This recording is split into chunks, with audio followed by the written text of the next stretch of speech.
Sri Lanka is about to head into a closely fought election as its charismatic president, Mahinda Rajapaksa, attempts to win an unprecedented third term in office.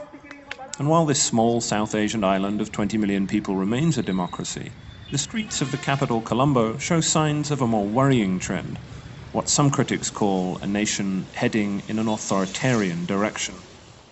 Posters like this one stare down all over Colombo, dominating every street and looking over from each wall and road hoarding. The president's supporters say that they demonstrate and tell a story of his government's improvements in growth and ability to build infrastructure.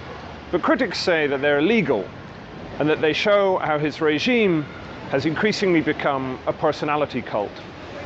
All these pre-election cutouts are coming from the incumbent president, which is not legal according to the environment laws and the taxation laws of the local authorities in Sri Lanka.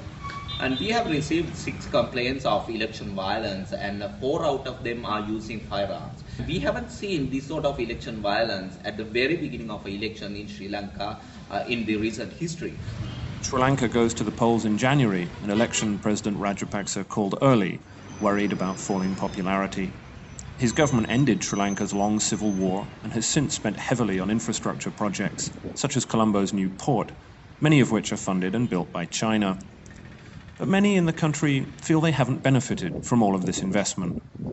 Over the last decade, President Rajapaksa has tightened his grip on power, while also rebuffing Western demands to investigate allegations of war crimes carried out in the closing stages of the country's civil war. Today, he is still the favorite to win this election, but there is a sense here that maybe Sri Lanka is in the mood for a change. James Crabtree, The Financial Times in Colombo.